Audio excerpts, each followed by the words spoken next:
Et j'appelle d'ores et déjà pour le premier talk, Micmat.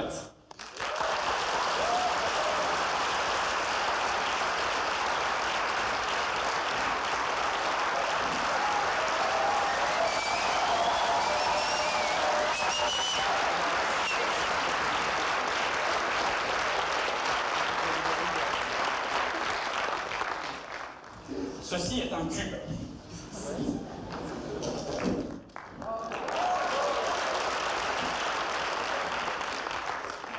J'adore ce truc, ça m'amuse toujours. On y reviendra tout à l'heure à ce cube parce qu'il est un peu magique, on peut faire plein de choses avec.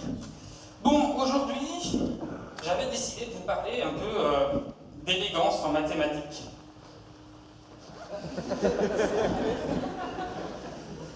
Voici par exemple...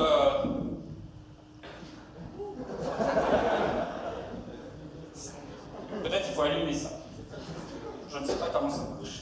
Ah voilà, 3 mathématiciens particulièrement élégants, comme vous pouvez le remarquer. Paul Erdos, John Conway et Léonard de Valère. Alors vous vous en doutez, quand on parle d'élégance en mathématiques, on ne parle pas spécialement de tenue vestimentaire, mais on parle plutôt de la façon de faire des maths. Ça, quand on parle de mathématiques, on ne s'y attend pas forcément. On peut s'imaginer qu'il y a une seule façon de faire des maths. On a un problème, on résout des équations, et puis on trouve le résultat, et puis voilà. Mais non, pour un même problème, parfois, il arrive qu'il y ait plusieurs façons de le résoudre.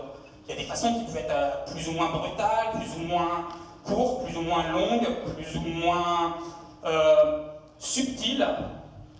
Et certaines preuves, quand les mathématiciens les regardent, ils se disent « Waouh, cette preuve, qu'est-ce qu'elle est belle, qu'est-ce qu'elle est élégante, ça c'est classe !»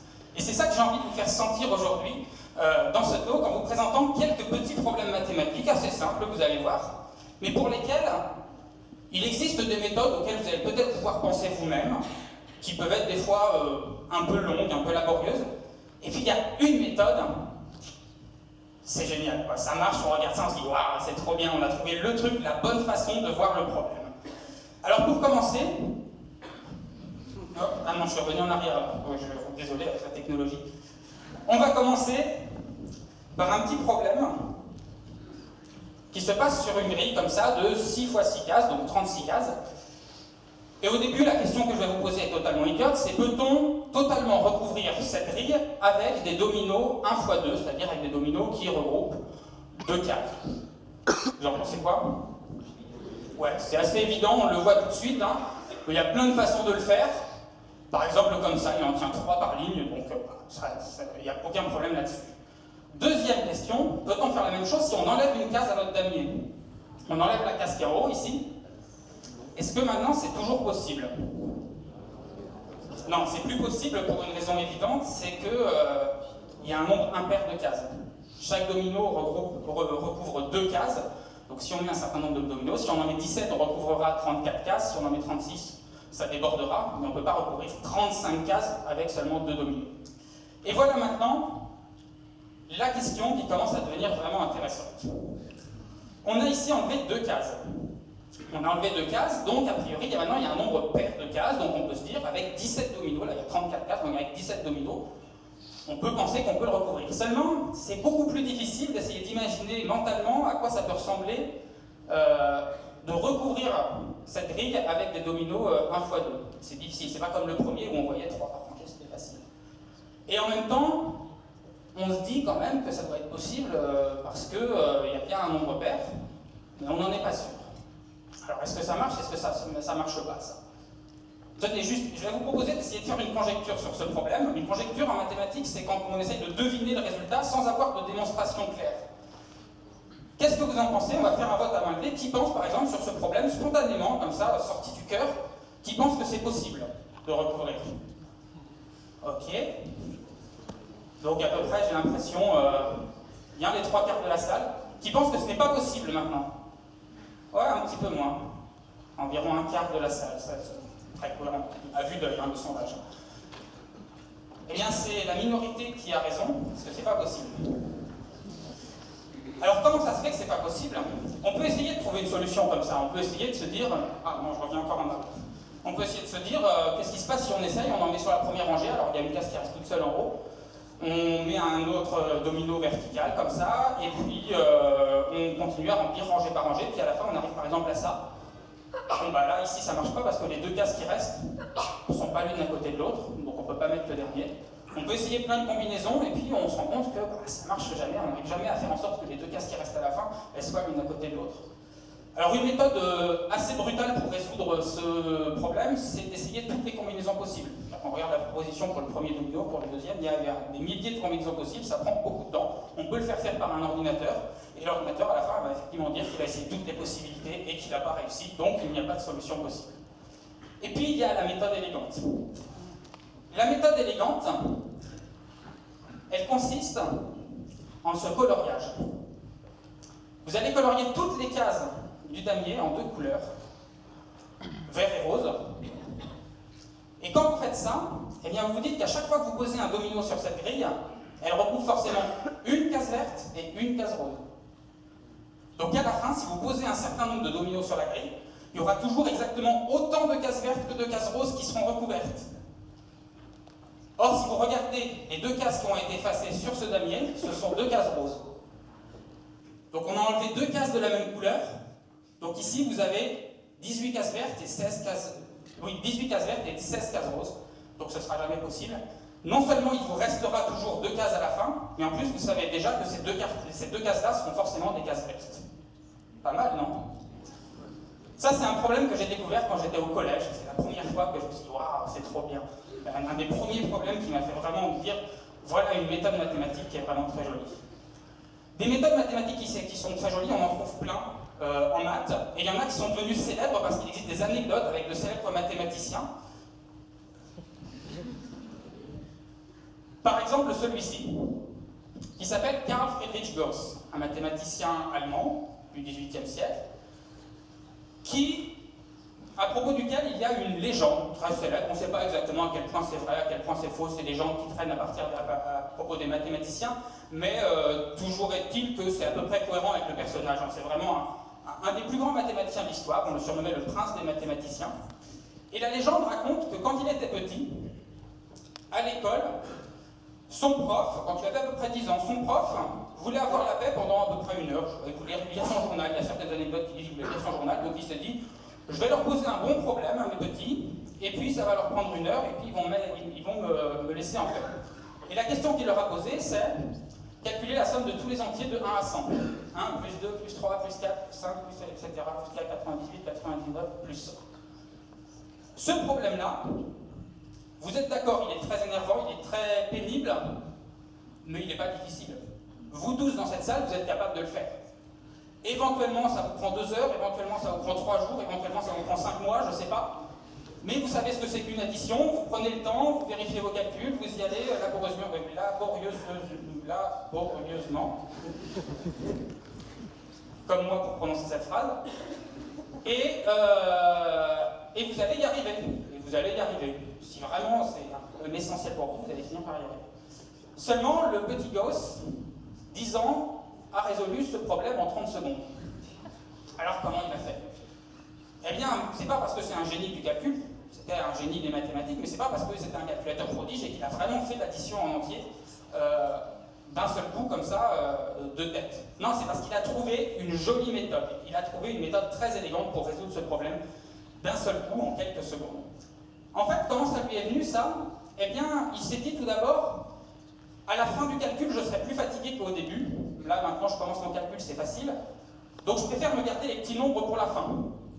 Donc, je vais calculer la somme dans l'autre sens. Je vais faire 100 plus 99 plus 98, comme ça, et puis à la fin, quand j'arriverai, il ne restera plus que 4, 3, 2, 1, ce sera plus facile. Et là, il a remarqué quelque chose. Si on regarde les deux lignes là, que l'on a, et qu'on regarde les premiers termes sur chacune des lignes. Sur la première ligne, le premier terme, c'est 1, et sur la deuxième ligne, le premier terme, c'est 100. Or, 1 plus 100, ça fait 101. Si maintenant on regarde les deuxièmes termes de chaque ligne, on a 2,99, 2 plus 99, ça fait aussi 101. Ensuite, on a 3 plus 98, ça fait aussi 101. Autrement dit, si on additionne non pas en ligne, mais en colonne, on a 101, plus 101, plus 101, plus 101, plus 101, etc. Voilà. Comme ceci.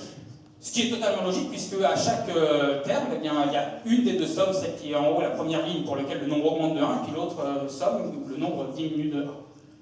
Et ça, c'est beaucoup plus facile à calculer. 101 plus 101 plus 101 plus 101, Il y a 100 termes, donc c'est juste une multiplication. 101 fois 100. Donc la somme de tous les termes qui sont sur cette troisième ligne, 101 plus 101 plus 101, ça fait tout simplement 10 100. Et comme la troisième ligne, c'est la somme des deux premières, ça veut dire que la somme des deux premières lignes fait aussi 10 100.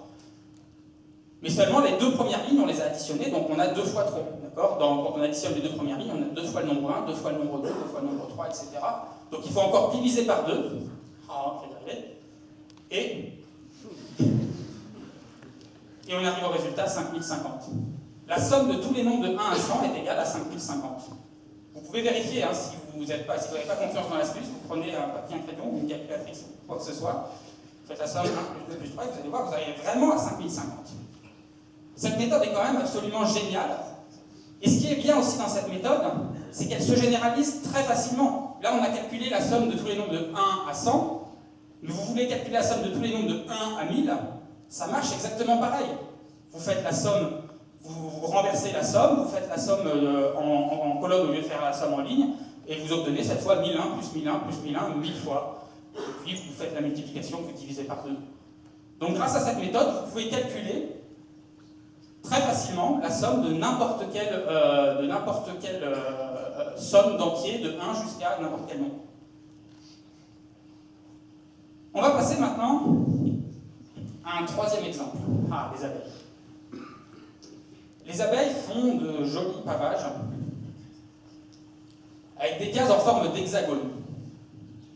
Ça, vous avez tous vu ce genre d'image. Alors là, ici, les abeilles se sont un peu plantées à certains endroits. Là, ici, là, sur la droite, il y a des endroits où ça ne marche pas très bien. En mathématiques, on appelle ça donc un pavage, quand on recouvre entièrement une surface avec des figures géométriques. Et la question qu'on peut se poser en mathématiques, parce que c'est joli d'avoir des figures comme ça, les abeilles le font, mais est-ce que ça marche vraiment? Est-ce que si on prend des figures qui ont exactement une forme hexagonale, on va vraiment obtenir un pavage, c'est-à-dire qu'on va vraiment pouvoir recouvrir une surface sans que ça laisse de trous et sans que ça superpose? Alors là, ça a l'air de marcher sur le dessin, mais en maths, on aime bien avoir des preuves, parce que là, bon, la cire, il y a un petit peu une épaisseur, et puis aux jonctions, on voit que c'est pas toujours bien droit. Donc c'est peut-être une approximation, mais peut-être en réalité ce pavage, il n'existe pas réellement, mathématiquement, il n'est pas totalement rigoureux, précis. Alors on peut le faire plus précisément comme ça. Là on voit bien qu'on a des hexagones réguliers, ils ont l'air de parfaitement s'emboîter, mais encore une fois, ça c'est juste un dessin, c'est juste une figure dans laquelle on a des lignes qui ont une certaine épaisseur, et en particulier, regardez là les trois angles qui sont là, l'angle vert, l'angle rouge et l'angle bleu. Pour que ça s'emboîte parfaitement, il faut que ces trois angles-là fassent un tour complet. Donc il faut que ça fasse 360 degrés. Autrement dit, il faut que chacun y fasse 120 degrés. Mais imaginez que dans un hexagone parfaitement régulier, les angles fassent 119,999 degrés. Bah, sur la figure, ça ne se verrait pas. Ça marcherait exactement pareil, ça n'empêcherait pas de faire du carrelage chez vous avec des belles pièces hexagonales, mais ça ne se verrait pas sur la figure. Donc comment faire pour prouver ça? Pour prouver que ces angles valent vraiment 120 degrés, pour prouver que les hexagones permettent vraiment de faire un pavage du plan. Alors ça, on peut faire des méthodes de géométrie absolument élémentaires qui permettent de décomposer l'hexagone en triangles et puis de calculer les angles. On sait que la somme des angles d'un triangle vaut 180 degrés, on peut le prouver, etc. C'est la méthode pas très jolie, ça. Enfin, pas très jolie, ça marche, mais voilà, c'est comme ça. Et puis, il y a une autre méthode qui consiste à essayer de changer de dimension. Ça, c'est une bonne méthode, des fois, en mathématiques, c'est, quand on a un problème, on essaye de le voir comme une simplification, un cas particulier d'un problème beaucoup plus large. Et en particulier, si vous avez des hexagones, eh bien, vous pouvez les voir comme des projections de cubes. Si je reprends mon cube ici, et si je veux dessiner ce cube en 2D, il y a plusieurs façons de le faire, il y a plusieurs façons de dessiner un cube en perspective, mais en particulier, il y en a une, si vous regardez le cube dans la diagonale, alors je ne sais pas si vous allez bien le voir après, mais je vais vous le remontrer plus précisément après. Quand on regarde un cube en diagonale, on voit un hexagone. Je ne sais pas si vous en êtes convaincus. Alors je vais faire ici une opération de triplication du cube, on va le diviser en 3. Hop, on reprend l'étoile. Et on fait ceci. C'est là qu'il ne faut pas que je me plante. Hop, je vais y arriver. Et il ne me reste plus que ceci à inverser. Et voici. Ah, 3 cubes. Vous les voyez, les 3 cubes?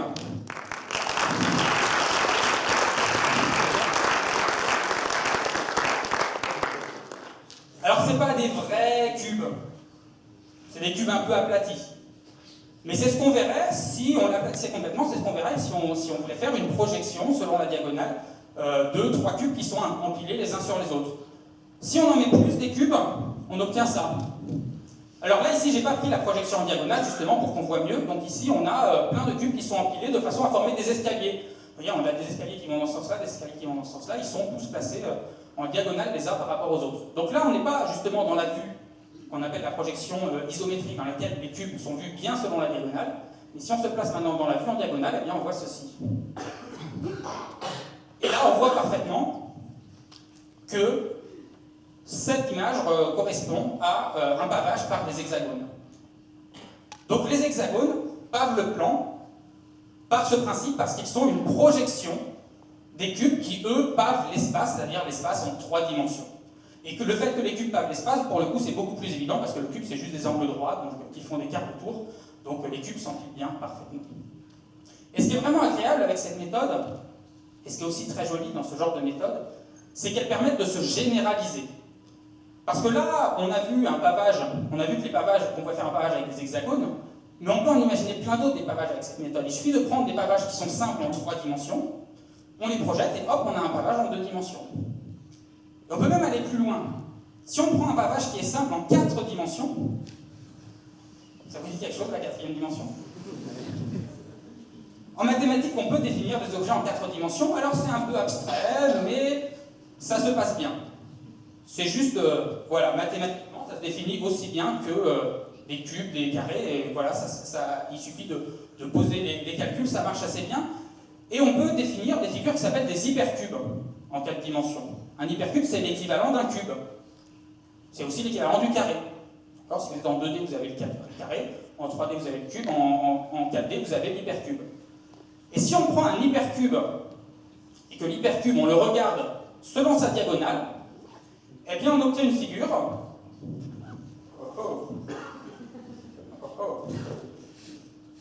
Ce que je suis en train de faire en ce moment, finalement, ce n'est pas ça. Ce que je suis en train de faire en ce moment, c'est retourner mon cube de base, un peu comme on retourne une chaussette. Vous voyez, je suis en train de mettre l'intérieur à l'extérieur et l'extérieur à l'intérieur. Vous voyez que là, on commence à voir le cube qui se forme en creux ici. Et je vais entièrement retourner mon cube pour obtenir cette figure-là, qui porte le doux nom de dodécaèdre rhombique. Dodécaèdre parce que dodéca ça veut dire 12 en grec et qu'il a 12 faces, et rhombique parce que rhombe c'est l'autre nom du losange, et que ses faces sont des losanges. Ici on a une face, vous voyez bien au fond?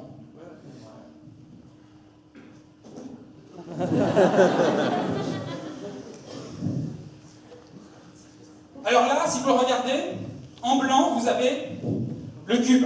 Vous voyez le cube en blanc? Donc ça c'est le cube qui est vide dans la figure qui est là-bas. Et puis autour de ce cube en blanc, vous avez la figure en orange, qui est notre dodécaèdre rhombique. Et le dodécaèdre rhombique, donc, il a 12 faces en forme de losange. Et puisque c'est la projection en diagonale d'un hypercube de 4 dimensions, eh bien cette figure de 3 dimensions pave l'espace. Autrement dit, si vous en faites plusieurs, vous pouvez les empiler les uns sur les autres et ils s'emboîtent parfaitement sans laisser de trou. Un peu comme des cubes. Pour les cubes, c'est évident, on peut empiler des cubes les uns sur les autres. Pour faire cette figure-là, c'est un peu moins évident. Ça ne se voit pas comme ça de prime abord. Mais ce que je vous propose, c'est que tout à l'heure, pendant la séance de dédicace, on fera quelques animations et on va en construire plusieurs comme ça, ensemble, si vous le voulez bien. Et on va les empiler et on va voir si ça marche vraiment. Je vous remercie pour votre attention.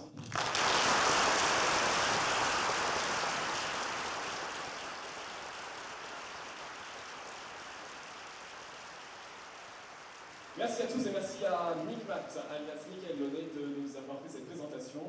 Il tient une chaîne YouTube sur laquelle il fait des tas d'autres démonstrations sur Internet. J'espère que vous le connaissiez. Si vous ne le connaissez pas, allez-y dès ce soir.